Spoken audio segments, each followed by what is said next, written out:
Umat yang terkasih, mari bersama kita persiapkan hati dan pikiran kita untuk mendengar dan merenungkan firman Tuhan.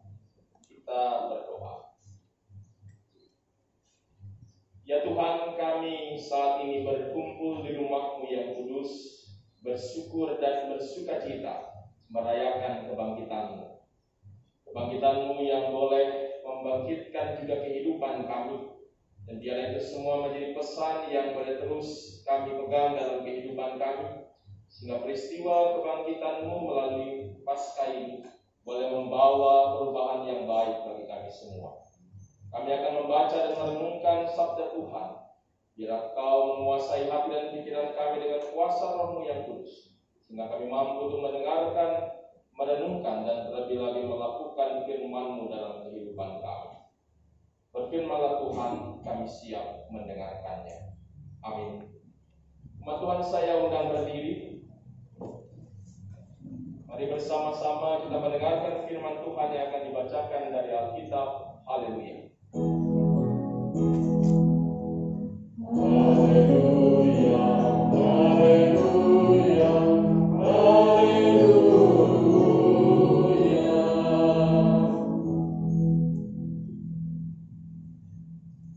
Bacaan firman Tuhan pada pagi hari ini terambil dari Matius 28 ayat 1 sampai ayat 10. Matius 28 ayat 1 sampai ayat 10 yang menyatakan kebangkitan Yesus. Setelah hari Sabat lewat, menjelang musimnya fajar pada hari pertama minggu, pergilah Maria Magdalena dan Maria yang lain menengok kubur itu. Maka terjadilah gempa bumi yang hebat, sebab seorang malaikat Tuhan turun dari langit dan datang ke batu itu dan menggulingkannya, lalu duduk di atasnya. Wajahnya bagaikan kilat dan pakaiannya putih bagaikan salju. Dan penjaga-penjaga itu gentar ketakutan dan menjadi seperti orang-orang mati. Akan tetapi malaikat itu berkata kepada perempuan-perempuan itu, janganlah kamu takut, sebab aku tahu kamu mencari Yesus yang disalibkan itu. Dia telah ada di sini, sebab Dia telah bangkit, sama seperti yang telah dikatakannya. Mari lihatlah tempat Dia berbaring, dan segeralah pergi dan katakanlah kepada murid-murid-Nya bahwa Dia telah bangkit dari antara orang mati. Dia mendahului kamu ke Galilea. Di sana kamu akan melihat Dia. Sesungguhnya aku telah mengatakannya kepadamu. Mereka segera pergi dari kubur itu dengan takut dan dengan sukacita yang besar, dan berlari cepat-cepat untuk memberitahukan kepada murid-murid Yesus. Tiba-tiba Yesus berjumpa dengan mereka dan berkata, "Salam bagimu." Mereka mendekatinya dan peluk kakinya dan menyembahnya. Maka kata Yesus kepada mereka, "Jangan takut. Pergi dan katakanlah kepada saudara-saudaraku supaya mereka pergi ke Galilea, dan di sanalah mereka akan melihat aku." Demikian berkata firman Tuhan. Hendaklah firman Tuhan dengan segala kekayaannya menetap di antara kamu, dan ucaplah syukur kepada Allah.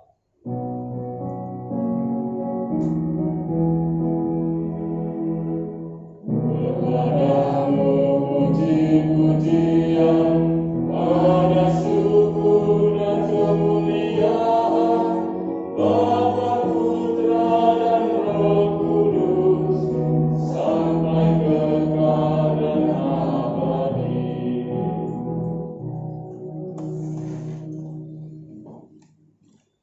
Ibu Bapak Saudara yang terkasih dalam Tuhan Yesus Kristus, selamat Paskah buat kita semua. Kita bersyukur kalau hari ini kita boleh berkumpul kembali bersama-sama dalam persekutuan ibadah kita untuk merayakan Paskah kebangkitan Tuhan Yesus.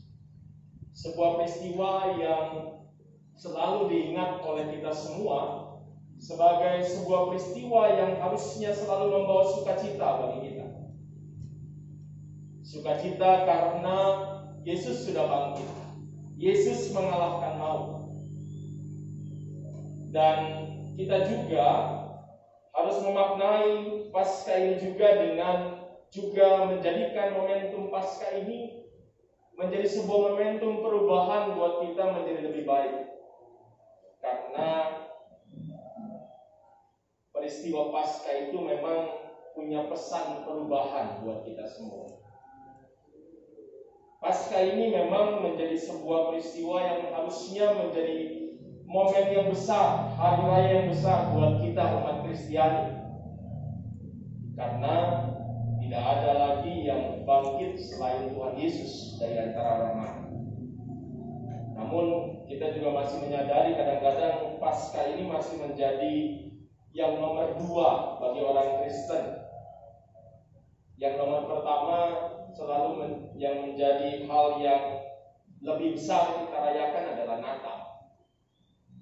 Padahal kita seharusnya merayakan 2 momentum ini, 2 hari raya kita ini dengan perayaan yang sama, karena memang peristiwa yang dialami baik Natal maupun juga Paskah ini juga menjadi sebuah peristiwa yang sangat besar dan bermakna besar buat kehidupan kita umat Kristiani. Mudah-mudahan ke depannya kita semua sebagai umat Kristiani menyadari ini dan akhirnya paling tidak memberikan sebuah penanganan atau juga sebuah pemahaman dan juga perlakuan yang sama antara Natal dan Paskah ini. Nah, Bapak Ibu Saudara, tadi saya sebutkan bahwa peristiwa Paskah ini punya pesan perubahan.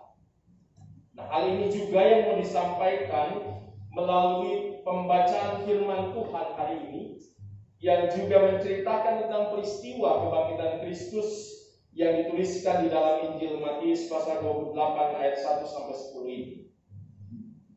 Kita lihat ada perubahan yang terjadi pada saat itu, pada saat Yesus sudah dibangkitkan. Perubahan yang pertama adalah bahwa peristiwa kebangkitan Kristus itu mengubahkan ketakutan murid-murid menjadi sukacita dan keyakinan. Bapak Ibu, kita lihat hal ini digambarkan juga di dalam pembacaan firman Tuhan, khususnya di ayat yang ke-8.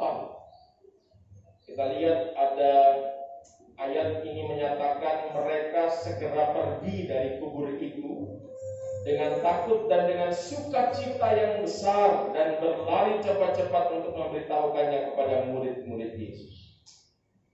Jadi ada perubahan sukacita dan keyakinan terjadi dalam keberadaan hidup murid-murid Yesus pada saat itu. Khususnya dalam diri Maria Magdalena dan Maria yang lain yang disebutkan di dalam perikop bacaan ini. Sebelumnya Bapak Ibu Saudara, kita semua pernah mendengar bahwa pada saat peristiwa penyaliban Yesus itu, murid-murid Yesus menjadi sangat ketakutan. Murid-murid Yesus pada saat itu bersembunyi. Murid-murid Yesus saat itu sangat-sangat takut jangan sampai mereka mengalami apa yang dialami Yesus pada saat itu. Dan seorang Petrus yang luar biasa, dikenal sebagai sosok yang sangat dekat dengan Kristus, yang mengatakan bahwa saya akan terus membela Yesus, ternyata juga menyangkal Yesus saat Yesus disalibkan. Jadi ada ketakutan yang muncul dalam diri murid-murid saat itu karena Yesus harus disalibkan. Mereka tidak mau mengalami situasi seperti itu karena memang mereka merasa situasi itu tidak menyenangkan. Kemarin dalam ibadah Jumat Agung kita juga diingatkan betapa peristiwa kematian, penyaliban Yesus itu benar-benar sebuah peristiwa yang sangat-sangat membuat orang menderita. Khusus Yesus sangat menderita. Dan murid-murid yang melihat itu merasa bahwa mereka tidak siap untuk mengalami hal itu. Jadi mereka memutuskan untuk bersembunyi karena ketakutan mereka. Mereka berpikir jangan-jangan kalau saya ketemu dengan prajurit Romawi di jalan atau di mana tempat-tempat keramaian, kami juga akan ditangkap. Tetapi ketakutan itu kemudian kita lihat dirubah saat Yesus bangkit. Ada sukacita yang besar dinyatakan di sini. Ada keyakinan iman yang muncul kembali dalam kehidupan para murid. Mereka yang tadinya sudah mulai bisa katakan bersembunyi, sudah mulai mungkin putus asa menjalani kehidupan mereka, sudah mungkin merasa bahwa kami tidak sanggup lagi menjalani tugas ini, kami tidak bisa melanjutkan pelayanan yang diberikan Yesus. Mulai kembali merasakan keyakinan yang baru, mulai kembali merasakan sukacita yang baru. Kalau kemudian pesan ini diterapkan dalam kehidupan kita di masa-masa saat ini, Bapak Ibu Saudara, kita menyadari saat kita menjalani hari-hari yang kita saat ini hadapi, mungkin di antara kita mengalami rasa takut, mungkin di antara kita mengalami kekhawatiran, mungkin di antara kita juga merasakan keraguan apakah benar-benar Tuhan menyertai kita. Nah, hari ini melalui pesan kebangkitan Kristus ini, kita kembali diyakinkan Tuhan. Tuhan akan mengubahkan ketakutan kita semua. Tuhan akan menjawab semua ketakutan dan juga semua pertanyaan keraguan kita. Sehingga kita benar-benar bisa kembali meyakini. Kita benar-benar bisa tetap beriman untuk bisa menghadapi hari-hari ini. Meskipun kita nggak pernah tahu apa yang akan terjadi ke depan. Pandemi masih kita rasakan bersama-sama. Dampaknya pun masih kita rasakan bersama-sama. Artinya bahwa semua itu mempengaruhi kehidupan kita. Mempengaruhi juga perekonomian kita. Mempengaruhi kehidupan keluarga kita. Dan itu yang seringkali membuat kita takut dan khawatir untuk menjalani kehidupan ini. Tapi hari ini Tuhan mau katakan kepada kita semua, kepada saya dan Bapak Ibu Saudara, bahwa kebangkitan Tuhan membawa sukacita. Kehadiran Tuhan dalam kehidupan kita membawa keyakinan iman untuk kita bisa menjalani hari-hari ini. Sehingga kita nggak takut. Kita yakin, meskipun saya nggak tahu apa yang terjadi di depan, meskipun mungkin di depan ada persoalan, ada tantangan yang harus saya hadapi besar di tahun ini, tapi kita diingatkan ada Tuhan Yesus. Tuhan Yesus yang punya kuasa. Tuhan Yesus yang mengasihi kita. Tuhan Yesus yang akan menguatkan kita, memampukan kita menghadapi hari-hari ini. Sehingga kita tidak perlu khawatir menjalani hari-hari kita. Ada Tuhan bersama-sama dengan kita. Nah, pesan yang kedua berbicara tentang kebangkitan Yesus atau perubahan yang terjadi adalah bahwa kebangkitan Yesus juga membawa perubahan dalam kehidupan orang-orang pada saat itu, terkhusus berkaitan dengan stigma atau pandangan orang-orang terhadap orang lain. Kebangkitan Kristus itu mengubahkan dari sesuatu yang tidak siapa-siapa atau bukan apa-apa menjadi istimewa di hadapan Tuhan. Hal ini ditunjukkan lewat keberadaan dua orang perempuan, yaitu Maria Magdalena dan Maria yang lain, yang dipakai Tuhan menjadi sosok-sosok yang membawa pesan luar biasa kepada orang lain.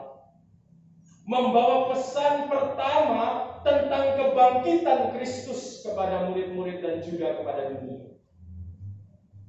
Jadi artinya mereka ini dijadikan istimewa. Kenapa saya katakan dijadikan istimewa? Karena di masa itu, bahkan sampai saat ini, yang namanya perempuan itu seringkali direndahkan. Yang namanya perempuan seringkali diposisikan dalam posisi-posisi yang tidak terhormat. Kemarin saya cerita kepada teman-teman majelis, saya ini suka olahraga basket. Saya nonton ada sebuah kegiatan basket saat ini di Amerika yang melibatkan para pemain-pemain basket universitas. Kegiatan itu judulnya atau namanya March Madness, begitu ya, kegilaan bulan Maret. Jadi artinya di situ bertanding klub-klub yang terbaik, klub-klub universitas, melibatkan juga pemain-pemain basket, baik laki-laki maupun perempuan. Nah, suatu hari beberapa hari yang lalu atau mungkin minggu yang lalu, saya melihat sebuah tayangan di media sosial. Seorang pemain basket perempuan mempertanyakan perlakuan panitia terhadap mereka dibandingkan dengan pemain basket laki-laki.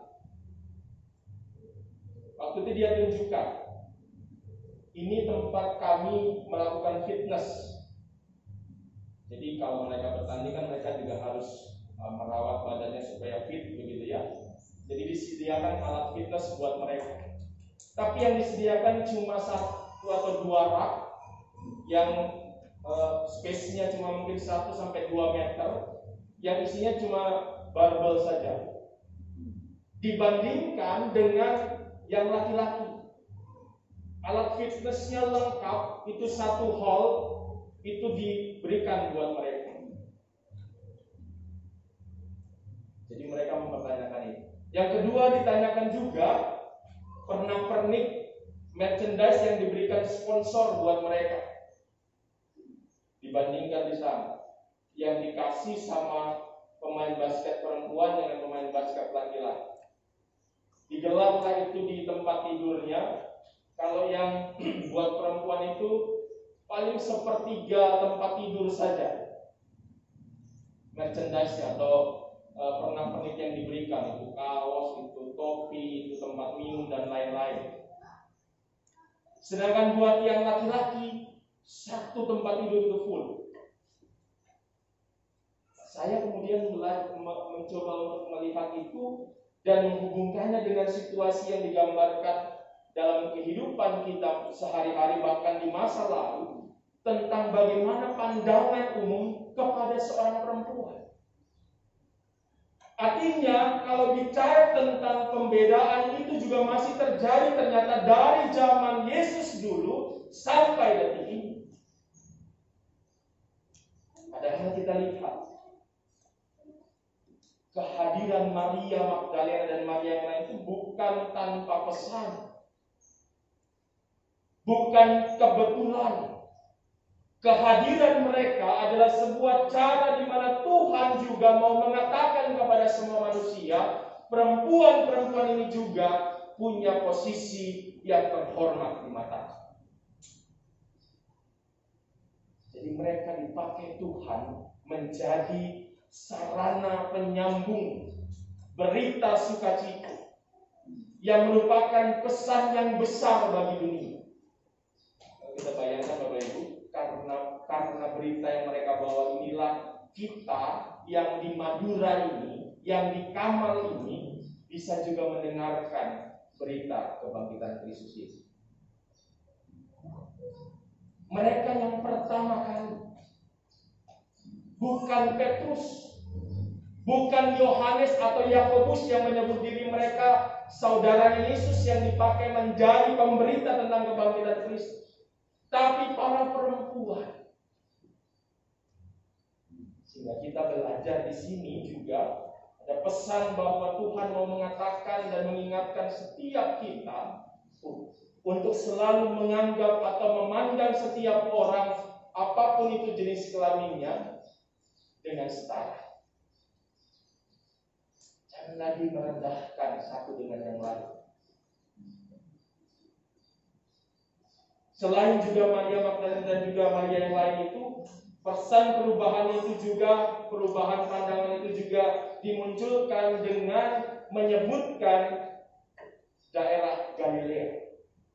Jadi kita lihat dalam bacaan kita ada 2 kali disebut kata Galilea. Ayat 7 dan ayat 10. Wilayah apa itu Bapak Ibu Galilea? Kalau Bapak Ibu dengar Galilea, apa yang kita ingat? Dalam kisah Alkitab, khususnya di dalam Injil Matius pasal 4, Galilea itu adalah tempat di mana Yesus pertama kali memanggil para murid. Tetapi Galilea itu sendiri adalah wilayah yang tergabung dalam wilayahnya orang Samaria. Masih ingat Bapak Ibu cerita orang Samaria dan orang Yahudi? Kita masih ingat ya, bahwa orang Samaria itu orang yang juga dipandang rendah oleh orang Yahudi. Orang Samaria itu dianggap warga kelas 2 dibandingkan orang Yahudi. Tetapi Yesus kemudian mengatakan di sini saat ada peristiwa kebangkitan, Yesus akan berjumpa dengan murid-murid di Galilea. Sama seperti waktu Yesus memanggil mereka, Yesus juga akan berjumpa dengan mereka kembali di Galilea. Artinya ada pesan yang sama dengan tadi yang saya katakan tentang perempuan tadi. Kita bicara bahwa melihat orang lain, jangan pernah kemudian kita merendahkan, jangan pernah kita mencoba untuk menjadikan orang lain lebih rendah daripada kita. Tuhan saja tidak melakukan itu. Makanya kita selalu dengar ada ungkapan mengatakan di mata Tuhan semua orang itu sama, siapapun dia. Jadi jangan pernah merasa saya yang paling hebat kayak orang Yahudi. Orang Yahudi kan meskipun sudah jadi Kristen selalu merasa kami yang paling benar, begitu ya. Kami yang paling hebat Kristennya. Di masa-masa kini juga kadang-kadang muncul terjadi seperti itu. Kami ini loh orang Kristen yang paling hebat dibandingkan agama lain. Atau mungkin ada ungkapan mengatakan kami loh gereja kami ini paling benar dibandingkan gereja yang lain. Kalau Tuhan membayangkan Tuhan ada bersama-sama dengan kita, Tuhan itu sedih kalau kita sampai seperti itu. Karena Tuhan gak pernah mengajarkan itu. Tuhan gak pernah mengajarkan kita merendahkan yang lain. Tuhan gak pernah mengajarkan kita melihat orang lain itu dengan pandangan bahwa mereka itu jauh lebih tidak baik dibandingkan kita. Tuhan mau bahwa kita selalu memandang yang lain dengan kesetaraan. Termasuk bicara tentang agama lain, bicara tentang gereja lain. Jangan sampai kita kemudian merendahkan yang lain. Tuhan tidak pernah menginginkan itu dalam kehidupan kita. Jadi saat kita melihat ini, mendengarkan firman ini, biarlah pesan perubahan ini juga kita lakukan dalam kehidupan kita. Jadikanlah diri kita ini orang-orang yang selalu melihat orang lain dengan pandangan yang positif, pandangan yang baik, sehingga kita juga tidak kemudian merendahkan yang lain. Perubahan yang ketiga dari kisah ini Bapak Ibu Saudara. Tadi saya sebutkan tentang Galilea, tempat di mana Yesus pertama kali memanggil murid-murid. Dan kita lihat saat kemudian peristiwa kebangkitan terjadi, Yesus mau menjumpai mereka lagi di Galilea.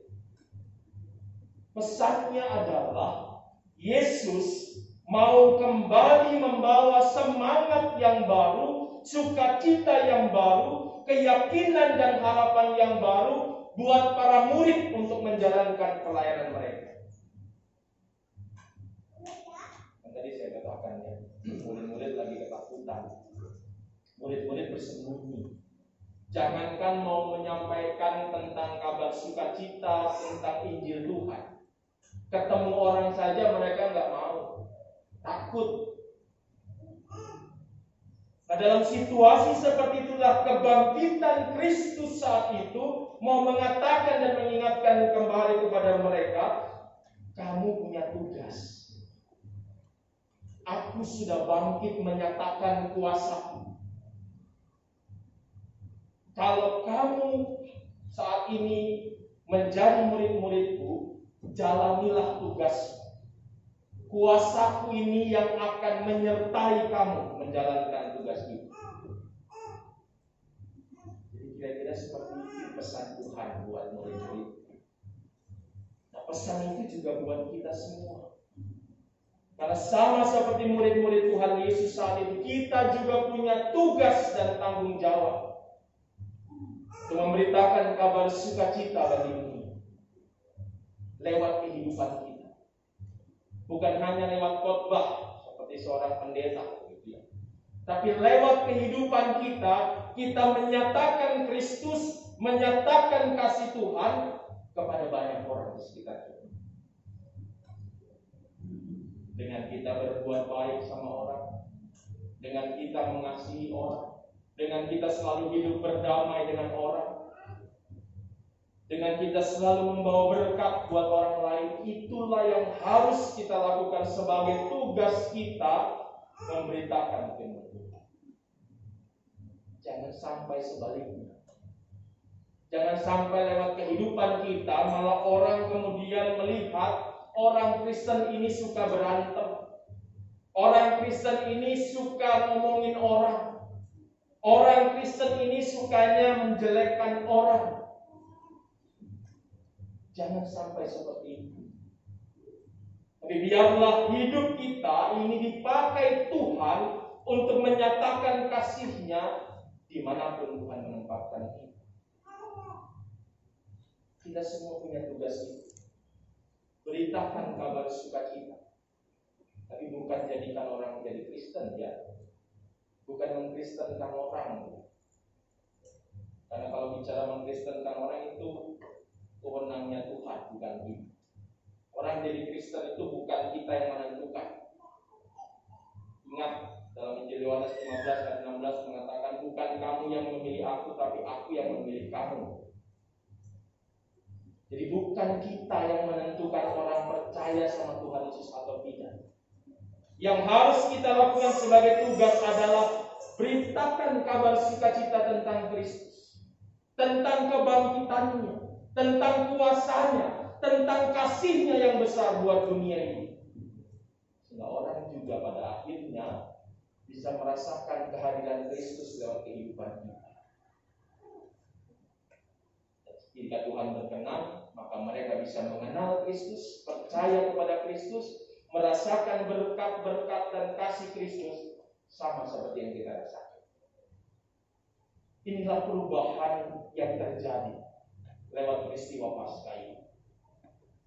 Kalau hari ini kita masih diberikan kesempatan juga merayakan Paskah, mari kita pakai peristiwa atau momen Paskah tahun ini juga untuk kembali mengingatkan kepada kita semua untuk berubah menjadi pribadi-pribadi yang lebih baik lagi di mata Tuhan. Kita tinggalkan hal-hal yang buruk. Kita maju ke depan menjadi lebih baik lagi. Jangan sebaliknya menjadi lebih buruk. Biarlah pesan Tuhan ini benar-benar menyentuh hati dan pikiran kita. Benar-benar membuat kita mau merubah diri kita. Tidak mengeraskan hati dan pikiran kita, tapi biarlah kita percayakan Roh Tuhan berkarya dalam kehidupan kita, sehingga kita juga bisa berubah menjadi lebih baik dalam kehidupan kita semua. Selamat Paskah, Tuhan memberkati kita semua. Amin.